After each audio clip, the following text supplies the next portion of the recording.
Күндүн орчундуу кабарлары менен эфирде Алтын бешик маалыматы программасы студияда Сылган Махамат кызы. Саламатсыздарбы? Алгач бүгүнкү күнгө алынган жаңылыктардан кыскача. Президент Садыр Жапаров 23 ноябрда Жамааттык коопсуздук келишими уюмунун Жамааттык коопсуздук кеңешинин кезектеги сессиясына катышуу үчүн Ереван шаарына иш сапары менен барды. Баткен шаарынын калкты тейлөө үчүн шаардык мэрия тарабынан 6 автобус алынып келинди. Баткенде жол кырсыгынан 8 адам каза болду. Президент Садыр Жапаров 23 ноябрда Жамааттык коопсуздук кеңешинин уюмунун Жамааттык коопсуздук кеңешинин кезектеги сессиясына катышуу үчүн Ереван шаарына иш сапары менен келди. Бул тууралуу президенттин басма сөз кызматынан билдиришти. Уюмга мүчө мамлекеттердин башчылары ЖККнун жоопкерчилик чөйрөсүндөгү учурдагы кырдаалды жана эл аралык коопсуздуктун актуалдуу маселелерин талкуулашат. Мындан тышкары ЖККга мүчө мамлекеттердин ортосундагы шериктештикти бекемдөөгө, ошондой эле уюмдун ишмердүүлүгүн жөнгө салууга багытталган бир катар документтерге кол коюу пландалууда. Белгилей кетсек, Жамааттык коопсуздук кеңешинин сессиясынын алкагында ЖКК өлкөлөрдүн лидерлери Армения Республикасынын уюмга төрагалыгынын жыйынтыгын чыгарып, Беларусь Республикасынын төрагалык мезгилинде ишмердүүлүктүн артыкчылыктуу багыттары боюнча маалыматты угат. Баткен районунда 8 адамдын өмүрүн алган жол кырсыгы катталган. Бул тууралуу кабар агенттигине облустун жол кыймылынын коопсуздугун камсыздоо башкармалыгынын басма сөз кызматынан билдиришти. Алдын ала маалыматтарга караганда, кырсык Ош-Разаков Уна жолунун 212 чакырымында болгон. Ал жерде Opel үлгүсүндөгү жеңил автоунаа менен Mercedes-Benz Sprinter үлгүсүндөгү унаа кагылышкан.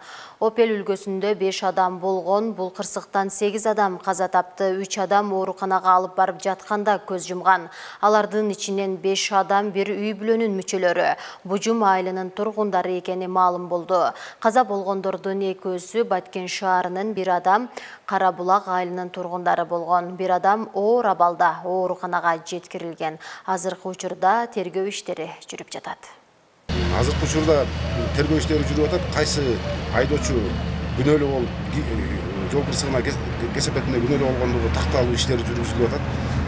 Алдын ала маалыматтар боюнча Opel Vectra автоунаасы, жеңил автоунаасы карама каршы тилкеге чыккан учурда Mercedes-Benz Sprinter андан качуу аракетин жасап, алда карама каршы тилкеге чыгып, натыйжада эки автоунаа бир полосадан кезип лобовой столкновение болгон. Окуя болгон жерге биз маалымат аларыбыз менен мен өзүм баш болуп 15 мүнөттүн ичинде бардык.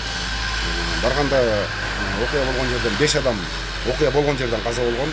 3 адамды денесинен жаракат алган боюнча биз Баткен шаардык ооруканасына жөнөттүк. 3 адам бул жерден ооруканадан каза болду. Жалпысынан жол кырсыгынан 8 адам каза болуп атат, 1 адам денесинен жаракат алып атат. Акыркы күндөрү ири жол кырсыктары көп катталууда. Айтсак, 22 ноябрь күнү кечиндеси Баткенде 8 адамдын өмүрүн алган жол кырсыгы катталды. Ал эми 20 ноябрда Бишкек-Ош автожолунда ири жол кырсыгынан 6 жаран каза тапкан болчу. Адистер жол кырсыктарынын саны көбөйгөндүгүнө ылдамдыкты ашыруу негизги себеп деп белгилешкен. Адам өмүрүн алган жол кырсыктарынын санын азайтуу талабы жаралууда. Айдоочулардын жоопкерчилигин күчөтүү максатында түрдүү иш-чаралар жүргүзүлүп жатат. 20 жылдан бери Кызылкыядан Борбор калаага жүргүнчү ташыган айдоочу Толкунбек Акимов акыркы кездери жолдо жүрүү кооптуу болуп калгандыгын айтат. Анткени тажрыйбасы бары жогуна карабастан унааны шашып айдап жолдо уктап калган айдоочулар көп дейт. Ал бүгүн кечиндеси Бишкекке жол тартууга камынып жаткан кезде унааларынын дөңгөлөгүн кышкы дөңгөлөктөргө эбак эле алмаштырган. Көздөгөн дарегине жеткен соң сөзсүз түрдө бир сутка эс алып, анан кайра жүргүнчүлөрдү алып кайтарын кошумчалады. Айдоочу көп, 50-60 айдоочу каттайт постоянно эле. Күн сайын ар кыл 5-10 көп чыкса. Азыр эми сезон жок, уже кыш болуп калды. Жазда көбүрөөк чыгат, 20-25 машина. Мисалы мен өзүм личный бир сутка уктайм, шашпай келем. эртең саар жетем, эртеге кечке эс алам, кеч дагы эс алып, эртеси чыгам. Эми кээ бир балдар кайтып берип атат да. Ушунан кырсыктар шашкандан болуп атат, тез уктабай кайткандан болуп атат. Кудай сактасын эми. Өлкөнүн бир бурчунан бул башына жүргүнчү ташыган айдоочулар бир сутка ичинде барып кайра келип калууну каалашат. Мындайда айдоочулар жөнөкөй эле эс алуу шарттарында эске алышпайт. Ошонун айынан жолдо уктап кетип же шашып, жогорку ылдамдыкта баратып кырсыкка кабылган учурлар көбөйүп баратат. Жол кыймылынын коопсуздугун камсыздоо кызматы кырсыктардын көбөйүшүнүн негизги себебин ээн баш айдоочулардан, аларды окуткан автомектептерден көрүп келет. Жол кырсыктарынын санын азайтууда ийгиликке үчүн мыйзамдын жакшыртылышы жана жол транспорт коопсуздугун илгерилетүү гана натыйжа берет дешет көпчүлүгү. Основной ошол да. Алдыңга чыкпаш керек, өзүнүн эрежесин айтыш керек. Основной ошол. Айдоочуларга чынында кичине кооптуу болуп, өзүң канча неме жүрсөң дагы, өзүң эжат болсоң дагы башка шашып келип сени неме кылгандар бар. Ошон үчүн законго баш ийип, кызыл жандуу неме кылып. Тынч адамдын, элдин, адамдын отурган пассажирлердин эмесине алыш керек, жоопкерчилиги ошол водительдин эмеси, ошол водитель не только олордун эмеси, ал өзүнүн да өмүрү кетет да ошолордун эмеси катардачы, ал рисковать мындай кыскасы баягы эмеде ишеничсиз не уверен, не обгоняй дейт го, ошого эме кылбай, ошондой маневрларды жасабаш керек да, ошондой. Кызыл Кыя шаардык ички иштер бөлүмү боюнча жол кыймылынын коопсуздугун камсыздоо бөлүмчөсүнүн кызматкерлери тарабынан учурда шаардын аймагында рейдтик ишмерчемдер жүргүзүлүүдө. Жол эрежесин бузган айдоочулар токтотулуп, аларга түшүндүрүүлөр өтүлүп, одоно мыйзам бузгандарга айып пулдар салынууда. Азыркы кыш мезгили келип атат, кар жааса, жолдор тайгак. Утпага учураш, эртең болгондо утпага учурап каласың. Ошондо мына азыр техникалык абалымыздагы, осмотрумуздагы уже өткөрүлдү. Бул боюнча сизге айып протокол түзүп беребиз. Эсебин айта турган болсок, 111, 112 бүгүнкү күндө спирт ичимдигин ичип айдаган айдоочулар кармалып атат. Бул боюнча айыптык протоколдор түзүлүп, соттук кароого жиберилип, ошол жагынан айып пулдар салынып төлөнүүдө. Жолдо баратканда ылдамдыкты сөзсүз кармаш керек. Ошол өзүнүн атайын жол белгилери бар. Ошол жол белгилери менен баш ийип айдоо керек. Анан мал боюнча ошол элдерге, ошол жерлердеги бүт знактарды коютабыз. Ушул жерде малдар жүрүп калышы мүмкүн. Бул боюнча айдоочу сөзсүз күнөөлүү болуп калат. Кечинде болсо деле, күндүзү болсо деле ошол боюнча айдоочуларга деле ошол түшүндүрүү иштерин элдерге ошол кайсыл жерден основной малдар өтөт. Ошол жерлерге барып, элдерге түшүндүрүү, айыл башчыларга, айыл өкмөттөргө түшүндүрүп иштерин жүргүзүп атабыз. Бул боюнча сөзсүз айдоочу баратканда сөзсүз жол эрежесин сактап, акырын, ылдамдыкты ашырбай айдаса, эми буйруса мал чыкса деле, башка чыкса деле жол кырсыгына учурабайт. Токтоого кандай учур болбосун, айдоочу токтоого мындай даяр болуш керек да. Шаарда ушул жылдын 10 айында 43 жол кырсыгы катталса, андан 2 кишинин өмүрү кыйылды. 65 жарандар түрдүү жараттарды алган. Ал эми балдар катышкан жол кырсыктары 10 фактыны түзгөн. Ошондой эле 10 айдын ичинде жол кыймылынын эрежелерин бузгандарга 4665 протокол түзүлгөн. Шаардын аймагында 123 айдоочу спирттик ичимдик ичип алып, рулга отурган учур каттоого алынган.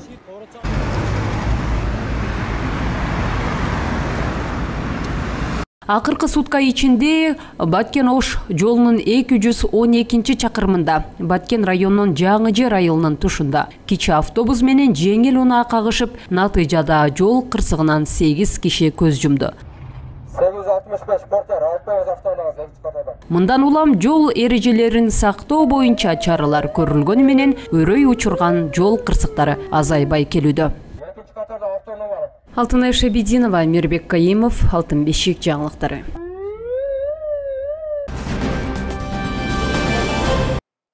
Баткен шаарынын калкын тейлөө үчүн шаардык мэрия тарабынан 6 автобус алынып келинди. Ар бир автобустун баасы 3 миллион 70 миң сомдон туура келген. Ал эми автобустар Айылбанк ачык акционердик коому тарабынан 6 жылдык мөөнөткө лизингке алынган. Теманы кабарчыбыз улантат. Баткен шаарынын Борбордук аянтында Баткен шаардык мэриясы тарабынан алынып келинген автобустарды тапшыруу аземи болду. Ага Кыргыз Республикасынын президентинин Баткен облусундагы ыйгарым укуктуу өкүлү Абдикарим Алимбаев, Баткен шаарынын мэри Имамназар Бурканов, ошондой эле бир топ тиешелүү жетекчилер жана шаар тургундары катышты. Biz bunu leasing arkılуу Айылбанктан алдык. Айылбанктан biz көптөн бери иштешип келебиз. Бурдагы мына жаныңыздарда турган таштарын ташуучу, суу ташуучу, анан тышкары подъемниктерди алганбыз. Булардын баарынын акчасын кутулганбыз. Эми буюрса автобустарды кийинки жылга дагы өзүбүздүн алдыгы пландарыбыз бар. Буларды дагы көбөйткөнгө. Бул эми мэрия тарабынан темирге көтөрүп алып атабыз. Калкты тейлөө жагында бизде өзүңүздөргө белгилүү Баткен шаарыны тейлеген транспорттук жеке компаниялар бар да. Булардын муналары көпчүлүгү талапка жооп бербейт. Ошон үчүн Баткен муниципалдык автобазасын алып атабыз буну. Буюрса каттамдарга чыгарып, бунун ичине жакында коопсуздук камерасын орнотобуз, GPS системасына киргизебиз, маршрутта чыгып кетпей иштеш үчүн. Анан буюрса маршруттук линиясыны Минтранстын бул жерде өкүлдөрү менен чечебиз. Баткен шаарынын калкын тейлөө үчүн алынып келинген автобустар Айылбанк ачык акционердик коому тарабынан 6 жылдык мөөнөткө лизингке алынган. Ал эми бир дана автобустун баасы 3 миллион 70 миң сомду түзөт. Бүгүнкү күндө биз Айылбанк ушул Баткен областы боюнча алгылыктуу иштерди жүргүзүп жатабыз. Мына бүгүнкү күндө өзүңүздөргө белгилүү болгондой Баткен шаарынын мэриясына ДНСке ушул 6 жүргүнчү автобустарды лизингке 6 жылдык мөөнөт менен бердик. Бул дагы ушул биздин Баткен шаарынын тургундары үчүн аябай ыңгайлуу. Жаңы автобуста жүргөн бул биздин шаардын тургундарына бир жакшылыктарды алып келет деп ойлойбуз. Анан буга чейин дагы биз Айылбанк 3 жыл мурда ушул Баткен шаарынын мэриясына ДМСке ушул атайын спецтехникаларды лизингке бергенбиз. Мына бүгүнкү күндө ушул биздин Баткен шаар мэриясы ал спецтехникадагы лизингден кутулуп, бүгүнкү күндө ушул 6 автобусту алып атышат. Бүгүнкү күндө автобустар кайсы маршруттук каттамдарга коюлары боюнча сүйлөшүүлөр жүргүзүлүп жатат. Ал эми алынып келинген 6 автобус шаар тургундарын тейлейт. Шаар башчысынын айтымына караганда, автобустар январь айынан баштап ишке киргизилет.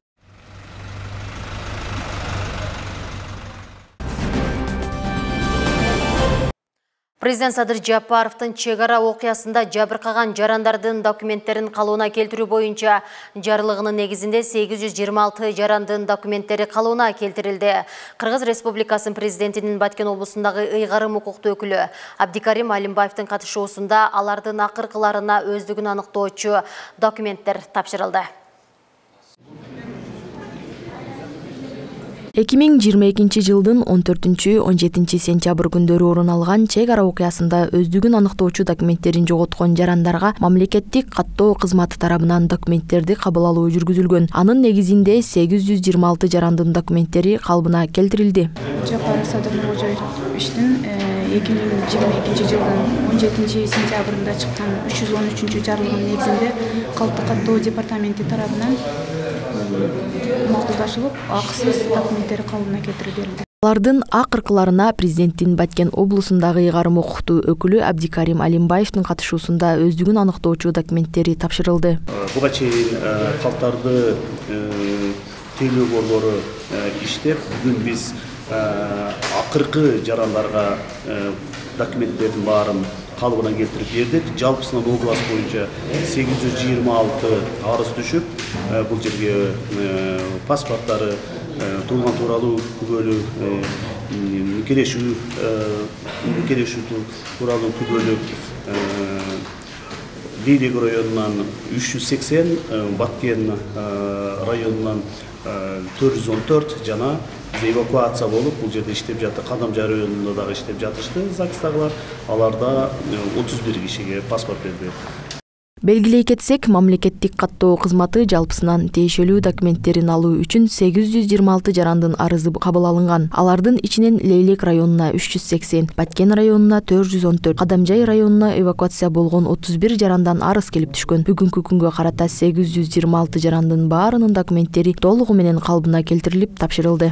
Буга чейин кечеги Кыргыз Тажик окуясында документтер полный күйүп болгон, паспорттор күйгөн, метр кесиптиги кыскасы иште кандай документ болсо баардыгы күйүп. Өкмөт тарабынан энди мынау паспортсуз бекер турлап берди. Ошол эч бир документ талап эткен жок. Кошумчалай кетсек, Баткен шаарындагы мамлекеттик каттоо кызматынын жарандарды кабыл алуу борборунун биринчи кабатында жабыркаган жарандардын документтери калыбына келтирүү боюнча жарандарды кезексиз кабыл алуу жүрүп жатат. Эзирек Маликова, Динара Курбанбекова, Ырыскелди Азаматулы, Алтын бешик жаңылыктары.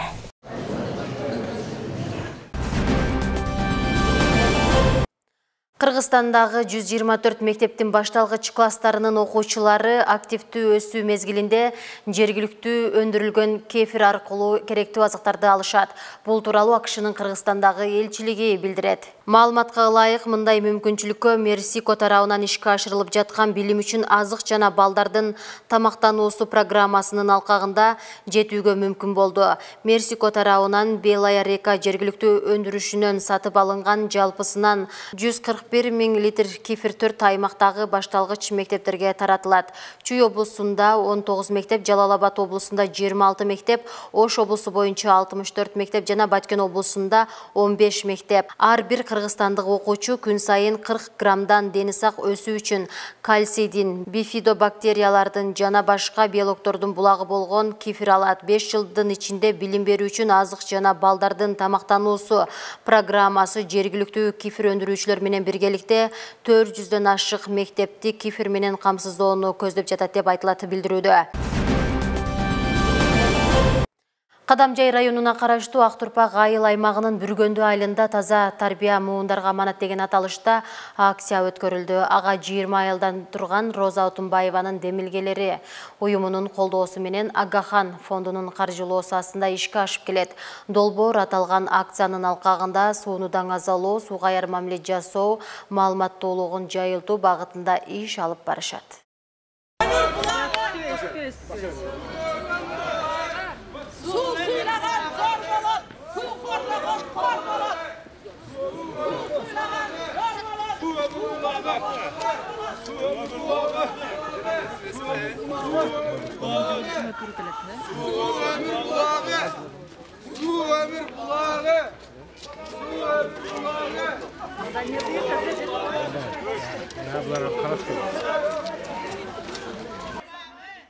Кадамжай районуна караштуу Актурпак айыл аймагы пилоттук айылдардын катарына кирген. Швейцария агенттиги Бириккен Улуттар уюмунун аялдар уюму. Бүткүл дүйнөлүк азык-түлүк программалары Агахан фондунун каржылоосу астында Роза Отунбаеванын демилгеси менен колдоого алынып, 20 аял айылдардын ичинде акция өткөрүштү. Акция алгач жөө жүрүштөн башталып, Бүргөндү айылдык маданият үйүндө маданий иш-чаралар менен улантылды.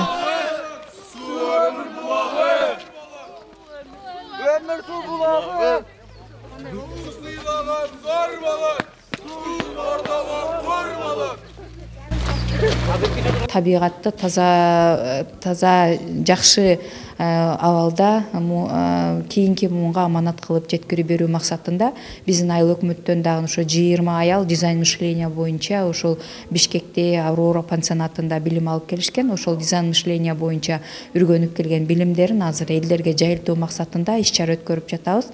Суу кордогон корболор, суу сыйлаган зор болот ошол акциясынын алкагында бардык айылдардан айымдар келип, өздөрүнүн ушул ишке ашуучу долбоорлорун ушул жерге сунуштап атышат.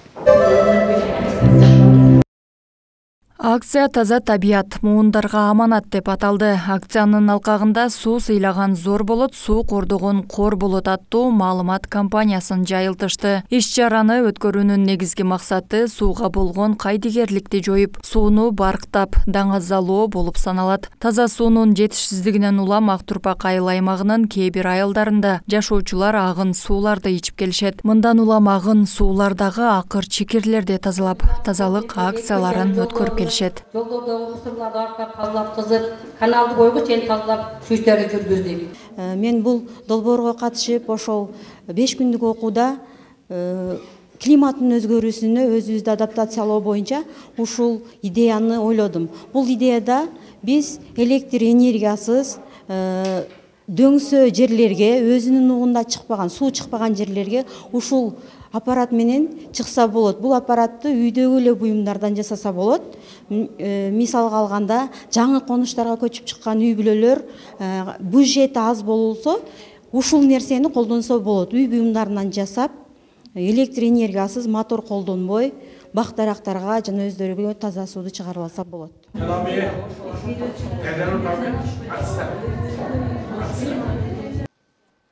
Коомчулукка пайдасын түздөн-түз тийгизүүчү бул акцияга айыл тургундары ыраазычылыгын билдирди. Сууга болгон кайдыгерликти жоюу менен кол кабыш кылып, айрыкча көз мезгилинде жалбырактарды тазалоо иштерин жасаарын айтышты. Биздин бүгүн бетте чоң иш-чаралар өтүп жатат, акциялар болуп атат. Биз буларга өтө кубанычтабыз. Бу кандай таза суу боюнча элге канчалык таза сууду керектүүлүгүгө пайдасы бар болор экен, ошол акция жүргүзүп чыктык. Биз энди буган өтө кубанычтабыз, канчалык элге пайдасы тиет деп ойлоймун да.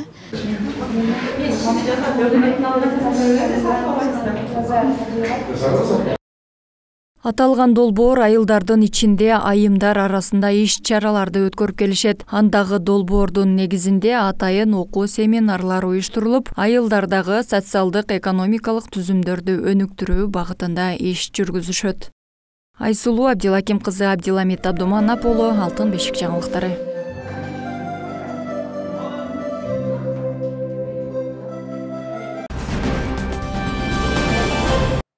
Өлкө боюнча аз камсыз болгон үй бүлөлөрдү жакырчылыктан чыгаруу максатында 100 000 сомдон берилген. Кайтарымсыз 100 000 сомдон алган үй бүлөлөр учурда жеке ишкерлик менен алектенип жакырчылыктан чыгууда.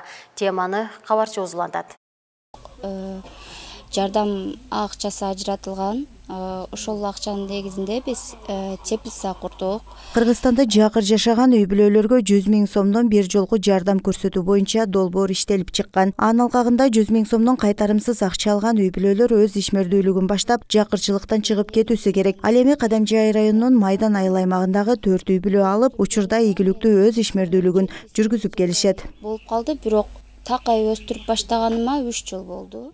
Биз ушундай 100 000 долбоорлор келгенде Майдан айыл өкмөтү боюнча 4 айылга алып бергенбиз. Жаш үй бүлөгө көмөк алуучуларга.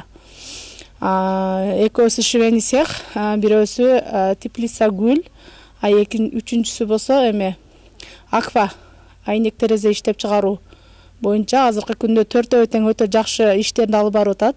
Иштери жүргүзүп келип атабыз. Бизге өкмөт тарабынан 100 000 сомдук акчалай жардам алганбыз, жакырчылыкты жоюу боюнча пособиянын негизинде алганбыз. Ушул акчага биз теплица курдук. Бул теплицаны куруубуздун максатыбыз гүл өстүрүү. Гүл өстүрүп элге сатуу. Азыркы убакта менде 80 түрдөй герандын түрлөрү бар. Алардын ичинде декоративный гүлдөр да бар, тал гүлдөр, каланхоя гүлдөр, ар түрдүү сорттор да бар. Кадамжай районуна караштуу Көтөрмө айыл аймагында жакырчылыктан чыгууну каалаган 8 үй бүлөгө да 100 000 сомдон кайтарымсыз акча бөлүнгөн. Жакырчылыкты жоюу боюнча аз камсыз үй бүлөлөргө биздин айыл өкмөттө 8 үй бүлөгө 100 000 акча берилди. Алар 3 мал чарбачылыгы, 2 тигүүчүлүк боюнча, чеберчилик боюнча, 1 кондитерский азык, бирөө жол айдоочулук боюнча машина алды. Булар азыр өздөрүнө киреше алып, жакшы иштерди алып барышат. Мамлекет тараптан ушундай жакшы проекттер келип, биздин айыл өкмөттүн аз камсыз үй бүлөлөрүнө өтө чоң жардам болду. Маша айыл өкмөттөн Көтөрмөдөн 100 000 акча берди да. Ошо акчага бир балалуу үй алдым. жакшы, Кудайга шүгүр. Карап атабыз. Кирешеси жакшы болуп атат. Соцпомощь тараптан берди. Рахмат өкмөттөргө. Өкмөттөн 100 000 акча алдым. Буга чейин пособие алчумун. Пособияны токтоп энди 100 000 алып атамын. Кудайга шүгүр, жакшы. Кондитерский аштым. 100 000 сомдук духовка, холодильник, мындай керектүү нерселерди алдым. Жакшы, пайдасын жакшы көрүп атамын. 3 балама артып, пособиядан көрө лучширак болуп атат. Бизге ушу быйыл 100 000 сом кайтарымсыз акча берилип, бизге дагы мүмкүнчүлүк түзүлүп, ишкана түзүп алдым десем болот өзүмө. Анан мен кыздарды алып өзүмө шерик алып, ишимди жакшыраак өркүндөтөйүн деп кредит алып, машинамды көбөйтүп, кыздарды да көбөйтүп иштетейин деген ойлорум бар. 100 000 сомдон алган үй бүлөлөр бүгүнкү күндө жакырчылыктан чыгып жеке ишкерге айланып жатышат. Бул көрсөтүлгөн жардам үчүн өлкө башчысына терең ыраазычылыктарын билдиришүүдө. Сабира Абдисаматова, Ислам Толубаев, Алтын бешик жаңылыктары. Кытайдын Хенан провинциясындагы заводдон чыккан өрттөн кеминде 36 адам каза болду. Бул тууралуу РИА Новости жазып чыкты. Кырсык Анян шаарында орун алган. Кытайдын борбордук телевидениясынан билдиришкендей, Анян шаарында өрт өчүрүү бөлүмүнө шаардын Венфен аймагындагы ишканалардын биринде өрт чыкканы тууралуу билдирүү түшкөн. Жерине өрт өчүрүүчүлөр жана куткаруучулар тартылып, өрт өчүрүлдү. Расмий маалыматтар боюнча Нарын облусунун аймагынан 1 жыл аралыгында 2000ден ашык жаран миграцияга чыгып кеткен. Булар атайын каттоодон өткөндөр. Ал эми катталбай бейрасмий кеткендердин саны мындан дагы көп болушу мүмкүн. Андай учурда мигранттар барган жеринде каттоого туруу, тиешелүү документтерди алуу, жумуш табуу, балдарын мектепке орноштуруу жана медициналык кызмат алууда бир топ кыйынчылыктарга туш болушат. Мындан улам чет мамлекетке иштөөгө чыгууда даярдык көрүп, миграция кызматынан кеңештерди алуу зарыл.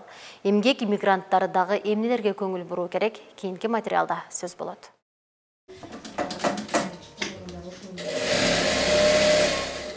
Маратбек кызы 2020-жылы үй бүлөсү менен Орусияга эмгек мигранты болуп барып келген. Алгач эле жашаган аймагына жараша миграциялык каттоого туруу маселесине кабылып, документтердин туура эмес бүтүшүнө байланыштуу бир топ кыйынчылыкты башынан өткөргөн. Мунун кесепетинен ал жакшы маяналуу жумушка орноша албай калган. Мен официально жакшы жумушка кире албай калдым да, ошол минус болду да. Ошон үчүн деген ар ким барса дагы ошол деген адам регистрацияны деген эме кылыш керек экен да. Официалдуу түрдө отурса жумушуна да жакшы болот экен, жакшы жумуштарга киргенге возможность болот экен. Проблемалар да жок болот да. Ошондон эле проблема бизге ошондон болду да. Жакынкы арада эмгек миграцияга чыгууну пландаштырып жаткандар сөзсүз бара турган өлкөнүн мыйзамдарын жана эрежелерин билиши керек дейт Мунара Жаныбек кызы. Маселен, Орусияга бара турган болсо, чек арасынан өтүүнүн эрежелери, миграциялык картаны туура толтуруу, миграциялык каттоодон өтүү, турак жай табуу, жумуш табуу жана жашоонун негиздери менен алдын ала таанышуу зарыл. Терез документ менен жумушка кирсең, зарплатаң аябай жакшы болот да. Если документи жок, мындай эле жана как обычный эле мындай эле жумушка кире аласың го. Неофициально ошондой жумушка кире алсаң, кичине зарплатаң ылдый болот да, азыраак болот да. Регистрацияларың, жана жумушка кирген документтериң туура болуп, өзүң ошо документ жагынан эле бүт баары туура болсо, ал жерден тапкан айлыгың да жакшы болот да, иши жумушка киргениң да жакшы болот. Бул маалыматтарды кантип билебиз? Алгач аймактагы миграция бөлүмүнө кайрылуу зарыл. Алар тиешелүү маалыматтарды берип, кыска мөөнөттөгү зарыл кесиптерге окута алышат. Бул мигранттардын жашоосун кыйла жеңилдетет. Каттоодон кандай өтүш керек, жумуш орду менен эмгек келишимин кандай түзүш керек, ал боюнча андан тышкары мисалы аларда да эрежелер кирип атат, жыл сайын жаңырып өзгөрүүлөр кирип атат. Ошол өзгөрүүлөр эмне өзгөрүүлөр? Мисалы азыр Россия Федерациясында барганда биринчи кезекте ошо эмгек келишим менен иштешет. Анын үстүнө барган жерине булар барганда каттоодон өтүш керек, миграция каттоосунан өтүш керек. Андан тышкары ошо келип иштеп аткан жеринен да каттоодон өтүп, андан тышкары ошол аларды эми бизче социалдык фонддон аяктан дагы каттоодон өтүш керек, медстраховка алыш керек дегендей ушундай шарттар бар. Ошолор боюнча маалымат беребиз да.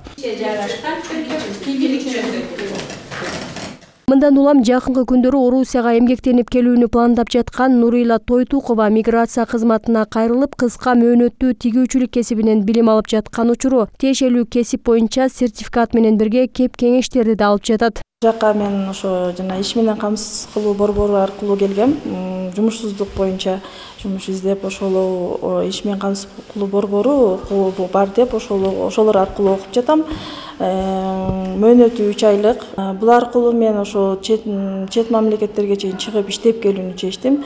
Себеби чет мамлекеттерде дагы жакшынакай жанагындай брендовый кийимдерди тигишет, жакшынакай оплаталарын төлөп беришет. Өлкө боюнча 800 миңден ашык жаран миграцияда болсо, Нарын облусу боюнча 1 жыл аралыгында 2 миңден ашык жаран чет жакка чыгып кеткен. Булар расмий катталгандар эле. Чет жакта эмгек мигранты катары өз укугуңду билүү, маселелерди чече билүүдө мигрант жана миграция маалыматтарын билүү маанилүү.